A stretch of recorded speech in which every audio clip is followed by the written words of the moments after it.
The reaction of Fidel Castro's death mixed worldwide, with many in mourning, others in celebration.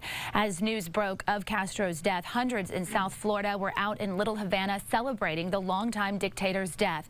President Obama says that while there was discord and profound political disagreements, Americans are extending their, quote, hand of friendship to the Cuban people. Meanwhile, President-elect Donald Trump took to Twitter with the post, "Fidel Castro is dead," a succinct post there. So what does his death mean for U.S.-Cuba relations? That's our topic this half hour, and we want to hear from you on our Fox 26 Facebook page. You can also send me a tweet at Sally Mack, Fox 26. Joining us live in the newsroom is our Fox 26 senior legal analyst Chris Tritico, Democratic media consultant Mustafa Tamiz, and Republican strategist and public policy analyst Jackie Bally. It's a very emotional time for a lot of people. It sure is for people who have immigrated here and escaped from Cuba and spent their entire lives waiting for this day to happen. It is certainly an emotional day, and all over the world, people are reacting with both criticism for the regime, and some people with not criticism. And it's amazing to watch what we've been seeing all over the world. Donald Trump has been, throughout the campaign, particularly critical of President Obama's opening of diplomatic relations with Cuba, and said during the campaign that he would roll that back. Do you think today that is a good idea to disengage with Cuba now that we have an opportunity with Fidel Castro gone? Well, since the death, his recent stance has been that he's going to have a very hard position with the Cuban dictatorship or the Cuban leaders, and then if they do not meet his demands, we don't know what those demands are, then he will continue to roll back our relations. But we don't know what those demands are. We don't know when he's going to reach out to the Cuban leaders. I do think that it was such a contrast in his response and our president's response. And I do think the fact that some are romanticizing this man's leadership, and he was a horrible tyrant to so many and wreaked havoc to so many, I find that very troubling. So I do appreciate President-elect Trump's hard position, but what that actually means, we don't know yet. President Obama's position was that our hard position for the last 50 years didn't work, so let's try something different. Whether his decision would have worked, we don't know. There wasn't enough time to tell. Without Fidel Castro, history had, well, conventional wisdom has been without Fidel Castro would have been the opening the United States needed to make change in Cuba. Is this the day to disengage?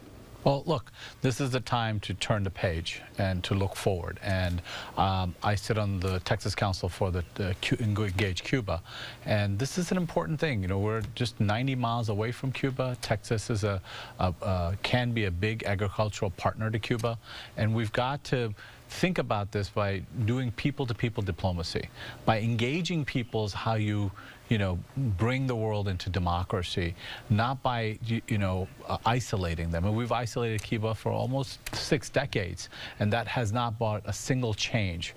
By engaging them is how we're going to move this country forward and how we're going to move the Cuban people forward. Donald Trump, what he did say on the campaign was he expects religious reform and economic reform, and he expects them to do exactly what he wants, or he will roll this back.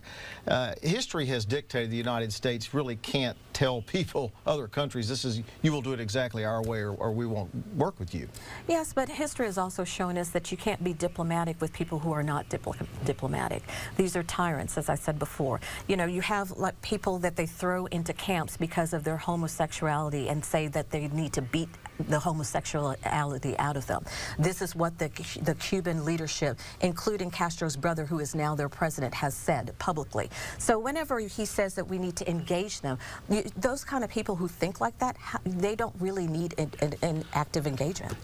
We would have a much higher moral ground if we didn't pass GLBT ordinance in our own country before we start telling other people what they should do or not do. Hang on. Let me go to Sally. She's monitoring our social media. Just when it was getting good I know. here, right? Okay. All right. Hey, let's check what some of the lawmakers are saying right now. Ted Cruz, Texas senator here, says Castro was a mass murdering dictator who oppressed millions, including those with AIDS. Why Hollywood and Obama adoration? And then Marco Rubio down in Florida says Fidel Castro created a repressive state where his secret police and pro-government mobs attacked those who dared to call for democratic change. He also called the president's response to the death pathetic. And I think that's where you were headed. Yeah, but to his point, President-elect Donald Trump is very much pro-homosexual rights and pro-transgender rights. So that'll be interesting. And he had a homosexual man come to our convention. So I know Democrats don't like to admit that, but he is very much pro-homosexual. To go back Let's get on this, yeah. To go back to that point, you have a lot of Cubans who came here legally, or other people, their family are from Cuba, and they are really having a hard time with the president and his soft tone, or some that have romanticized this man. They feel that it's not someone you want to engage with. This party is not someone you want to engage with. His brother is the same, has the same mindset as he does, and we need to be very careful of that. We've engaged with communist countries all over the world all the time for decades. A lot. Look, I think they're horrible people, and God will punish them for what they've done. But we should not keep punishing the Cuban people. After 6 decades of this blockade, we have hampered their growth. And at some point, if something doesn't work, if you keep doing it looking for a different result, that is what's called insanity.